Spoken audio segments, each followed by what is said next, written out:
Let's see what we can do about working on the other side of this, if Mama Cat will let us. I have an older sister, and she died. I don't know all the details. I know that about 2 weeks ago, she went to hospice, and she died. I'm gonna tell you the truth. I don't know her. She's really a stranger.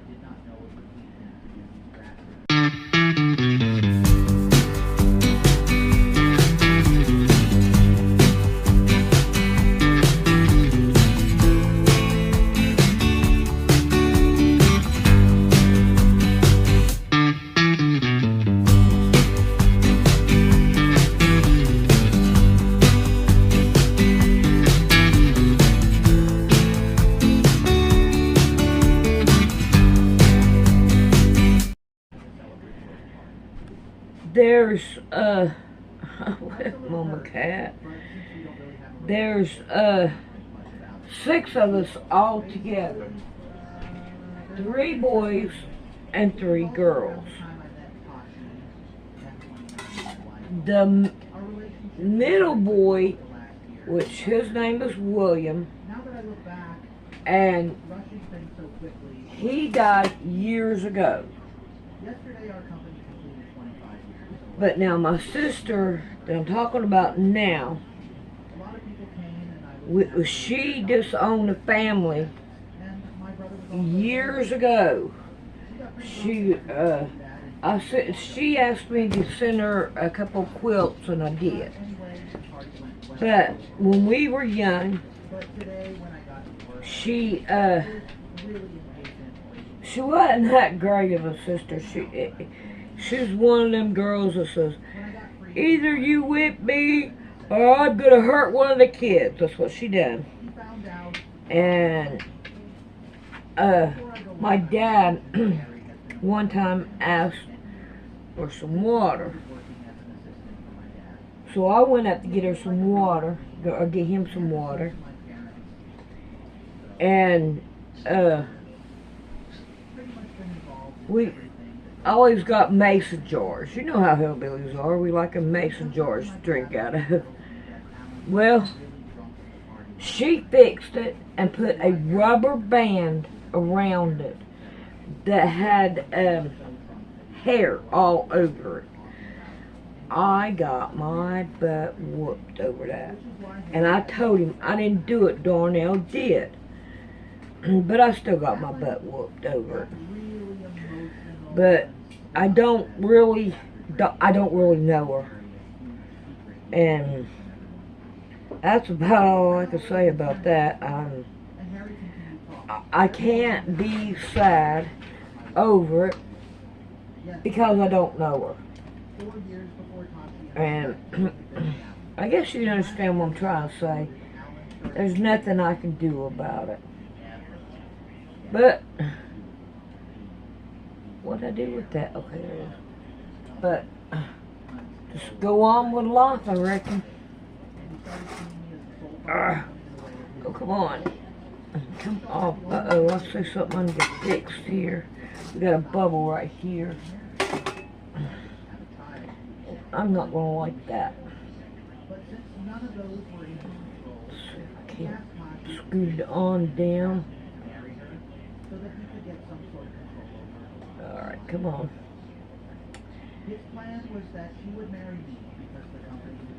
There we go. That worked.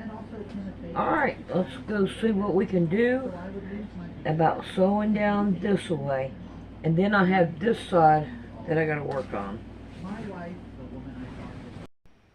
So that was like, okay, they're lying. They're not telling the truth. It didn't make sense in the first place. But once I got to that state hospital, other things started not making sense. Okay? And it was clear that the voices that these patients were hearing were affecting them in a negative way.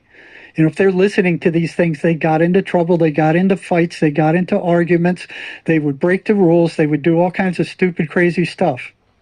When the voices were active. So they drug them silly. So they're walking around like in a half daze, and it's hard to get into trouble when you're a zombie. And that was what the hospitals loved most about these drugs. They didn't have to have a lot of staff to wrestle these guys into straitjackets. They just drug them, and then they were docile. Even though they were still hearing the voices, they weren't acting on them. They were too sluggish to act on them.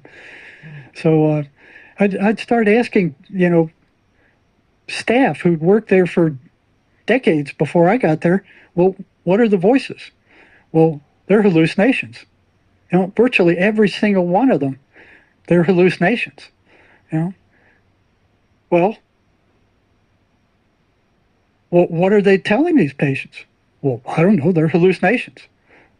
Nobody was interested. I mean, there were many hundreds of staff there. Not one of them was interested in what these voices were telling these patients. So it was like, why? Why? Why wouldn't they want to know? Why wouldn't they be curious? That they were all brainwashed in graduate school and medical school.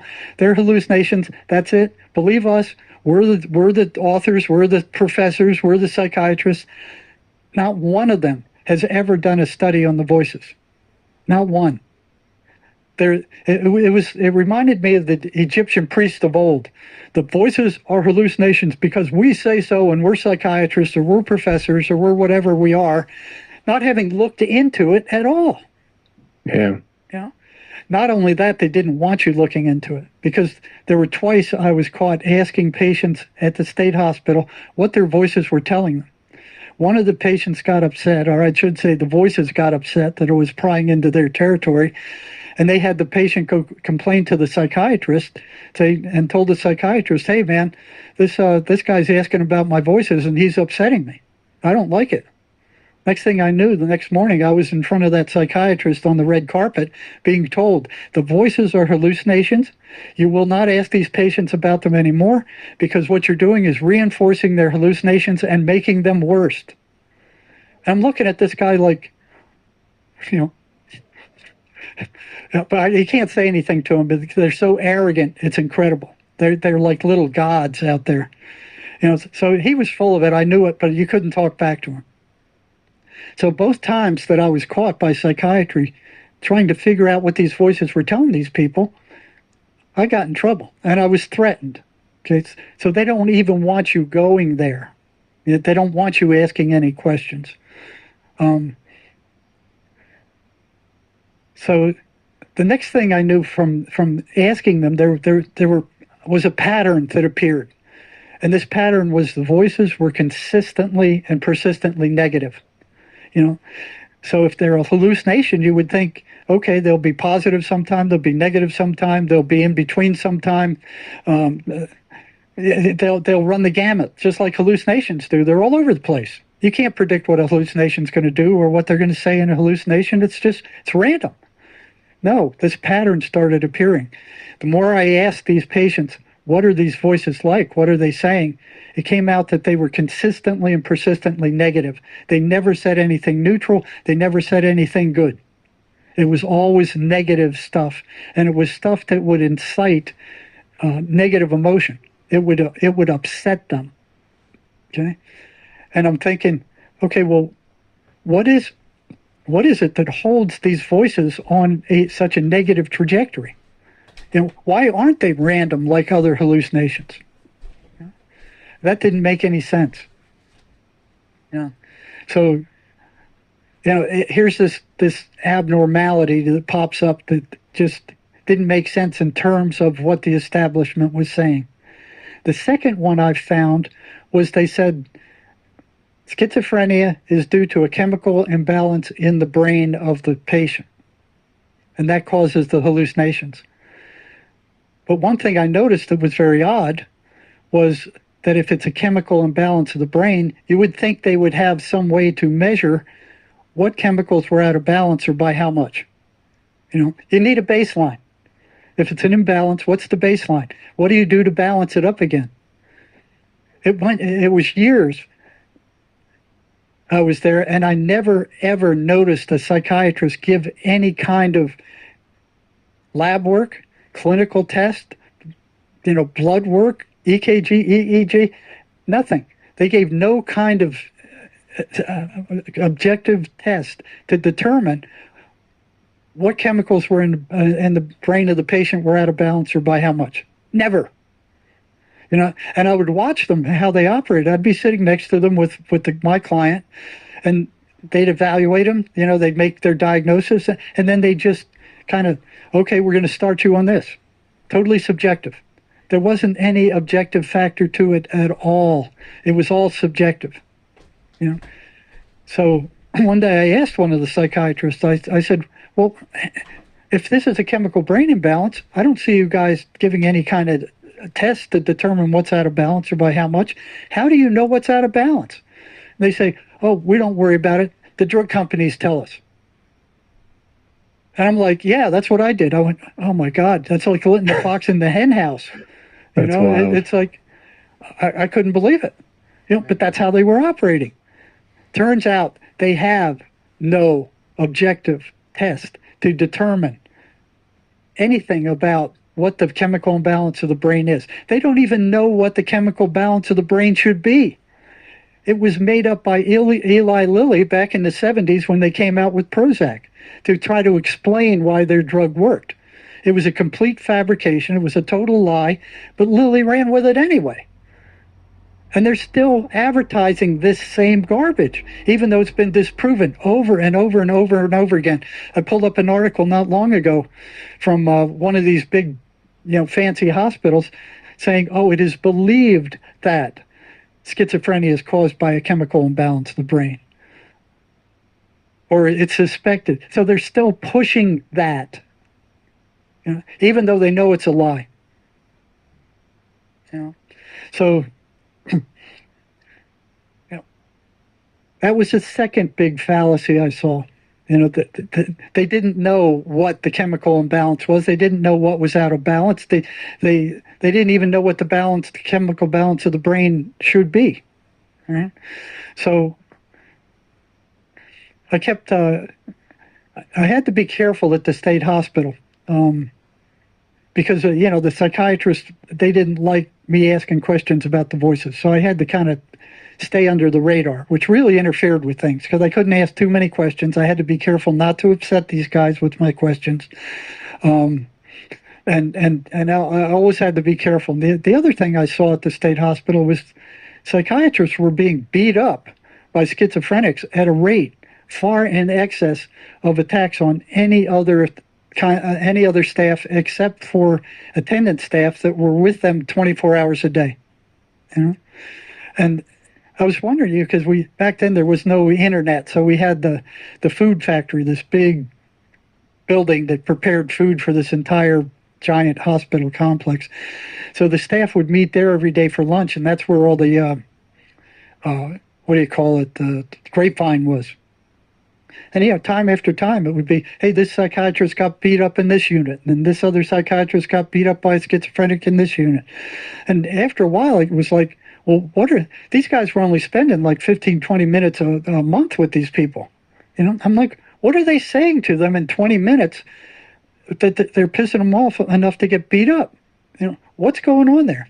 It was a puzzle for years. It took me 7 years to figure that one out. So I think the psychiatrists at that hospital were afraid of these people. They didn't want to do anything to upset them. And that was kind of like the unwritten rule at that state hospital. Don't do anything to upset these people because you don't know what they're going to do. They're potentially dangerous. I never saw that. I didn't see them as dangerous as what they were painting them out to be. Okay? So 7 years later, fast forward 7 years to finish this little story, there was one girl who was schizophrenic. She was studying cosmetology to be a beautician. Right? She was doing good. She was taking her meds. She went off the meds twice and went psychotic twice. Okay? So those meds weren't curing anything. They were just suppressing symptoms.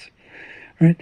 If at that psych rehab center, we had kind of an unwritten rule: if they went off their meds 3 times in the center where these meds are being handed to them, and they're watching them take them, if they go off them 3 times, they're not going to stay on them in the community, and that's the only thing that was keeping these people sane at that time. We didn't have anything else. We didn't know about anything else, and apparently they didn't want us to know about anything else. So if they went off their meds 3 times, we would discharge them. So this girl, that was the 3rd time she went off her medication. She was doing good in class. She was making good grades when she took her pills. She would have made a good cosmetologist if she would have stayed on her meds. But she was slated to be discharged because she went off her meds a 3rd time. So I contacted her mother, and her mother virtually begged me, please don't throw her out.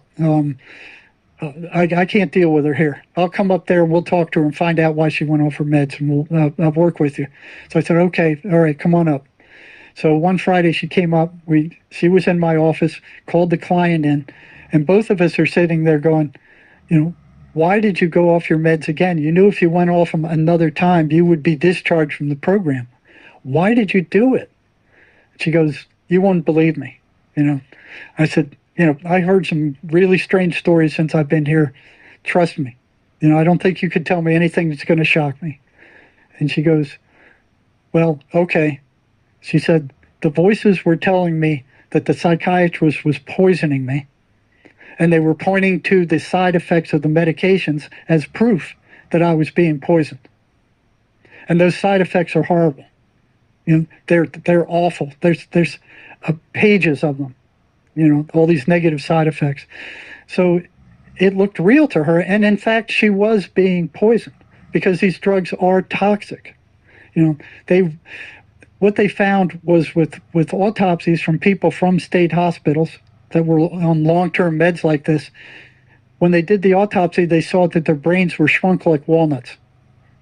And they're going, well, what's this all about? So the researchers who did that suspected it was the antipsychotic drugs. So what they started doing was feeding them to rats and mice and monkeys, and found out they got the same results. So when they published these results, the psychiatric mafia and Big Pharma went nuts. Oh no, it's not our drugs. It's the schizophrenia that's doing this. The schizophrenia is causing their brain to shrink. Believe us.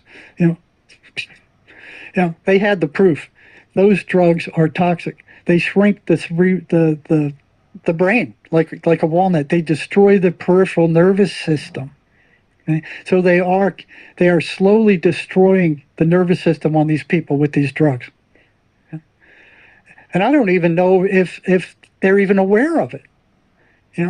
Now they know that when they get akinesia and they start shaking like this and their tongue starts starting like that, they know they have to cut back on the antipsychotic drugs. That's a toxic effect of these drugs. So that explained why psychiatrists were getting beat up at a rate much higher than any other staff at the hospital. Is if the voices were telling these patients that they're being poisoned by the psychiatrist, that would explain it. Okay? So there were just so many things that just didn't make sense. Now, a second pattern appeared before I left the state hospital. So I worked there for 7 years on the front lines at this large psychiatric hospital. The second pattern that showed up that was very strange was that these voices were anti-religious. So I would talk to clients and they would say, hey, when I walk into the church, the voices go nuts. They don't like me being there. And I went, well, that's odd. And what kind of hallucination would be anti-religious? What kind of hallucination would stop people from going to church? So I started asking them more and more questions. It turned out there were like 3 categories of this. If the voices were very weak and they went into a church, the voices would disappear. If they were moderate strength, they would get stronger and they would start mocking the preacher and saying he was a bozo, he didn't know what he was talking about. And they were interfering with them listening to the preacher's sermon. Okay? And if the voices were very strong, they would actually drive them out of the church. They would get up and run out. So I talked to scores of these patients, asking them what happened when you went into a church, or what happened when you tried to read the Bible.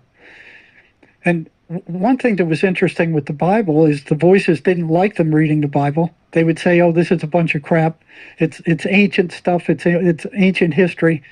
And if the patient insisted that they wanted to read the Bible, the voices would say, "Okay, you have to read it from cover to cover." Here's the signature patch. And Mama Cat, you just love getting in the way, don't you? Right here at the side, I tried to sew it zigzag, but man, something's wrong with my sewing machine. I don't know. I'm going to have to play with it and see what I can do with it. So, with Mama Cat, let's just see. Yeah, lay your butt down there. We are done with this quilt. Here's what it looks like, I guess, if you can see it pretty good. The measurements are 52.5 by 52.5. So, we have a Mama Cat. Yeah, we do. Alrighty. Oh man, I didn't do that. Yes, you did. Try it again, Sandy. Yeah, Mama Cat. What do you... Man, this book. There we go. Alright. So, we will see you all later. Right, Mama Cat. Yeah, you got to enjoy my quilt now, don't you? I remember someone saying that they liked this quilt. If you want to buy it, I'll sell it to you. Just email me and we'll talk about it. But I have got so many that I need to start getting rid of them. If anybody sees one, let me know.